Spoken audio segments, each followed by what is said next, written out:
Depuis la reprise des villes, nous avons souhaité, nous, à marcher avec l'État. Mais pour marcher avec un État, il faut d'abord qu'il y ait une sécurité, ce qui a beaucoup manqué.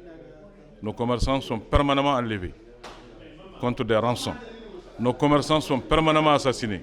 Nos camions sont permanemment brûlés sous les tronçons par manque d'escorte.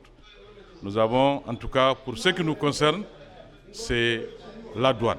Aujourd'hui, c'était un seul point, c'est la douane régionale de Gao. Ce qui nous oppose à la douane, c'est que douaniers et commerçants, normalement, doivent faire bon ménage. Mais quand on arrive entre douaniers et commerçants à des menaces de mort, l'entente est très difficile entre nous, particulièrement pour ce douanier qui est là à Gao. Moi, particulièrement en tant que vice-président, je suis allé avec un de mes commerçants pour essayer d'intervenir, pas en tant que Gaston, mais en tant que chambre de commerce, pour lui dire, l'escorte s'apprête à quitter. Laisse le camion de mon commerçant rentrer avec l'escorte. Mais j'avoue que je n'ai pas souhaité que vous soyez présent sur l'acte que moi j'ai assisté.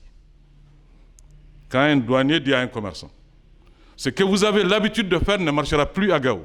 Je t'envoyerai des gens pour te tuer. Il n'y a plus d'entente.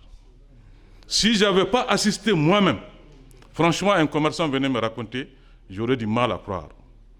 Donc, nous sommes totalement opposés à la douane.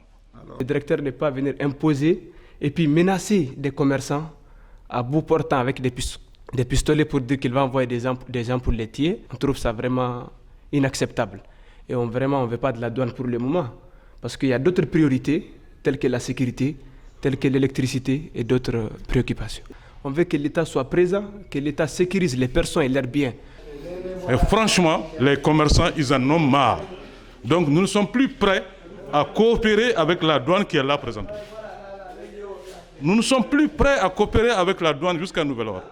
Nous avons écrit à toute la hiérarchie. Aidez-nous, nous avons des difficultés. Jusque-là, personne ne nous a répondu. On a écrit au directeur national de la douane, puisqu'on parle de la douane. On a écrit au ministère des Finances. Nous avons les bordereaux de réception. On a dépêché une mission pour aller les déposer. Nous avons écrit au ministère du Commerce. Et nous, notre département, qui est la Chambre de commerce nationale. Mais j'avoue que ça, c'est au niveau national.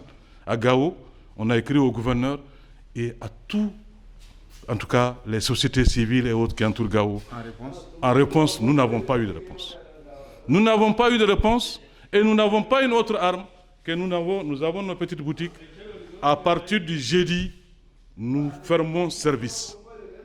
Si le gouverneur n'a pas gain de cause pour nous à partir du jeudi, aucun commerçant n'ouvrira sa boutique, jusqu'au petit tablier. J'ai très mal là où je suis, parce que franchement, nous avons assisté à des scènes qu'on ne voit que dans des cinémas. L'appel que je lance aux opérateurs économiques en général, nous avons été victimes de beaucoup de choses. En tout cas, depuis un certain temps, je dirais 3 ou 4 ans. Il faudrait bien que l'État nous assiste. Si tu vois qu'une population résiste, c'est que les commerçants sont en train de mouiller à présent le maillot.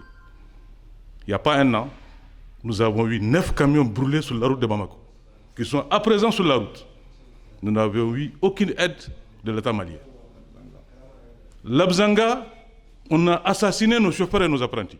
C'est les mêmes commerçants qui ont conjugué leurs efforts financiers pour faire venir les corps qui ont déjà commencé à pourrir. On a pu les enterrer hier. Ça, c'est le cas le plus proche. Sinon, c'est tous les matins. Nos chauffeurs côtiers, nigériens, nous ont donné l'assurance qu'ils ne seront plus chez nous, parce qu'il n'y a pas de sécurité. Ils ne seront plus chez nous, qu'ils peuvent nous amener nos marchandises, sinon la fret, jusqu'à la frontière nigérienne. À partir de là-bas, qu'on s'est débrouillé à faire venir.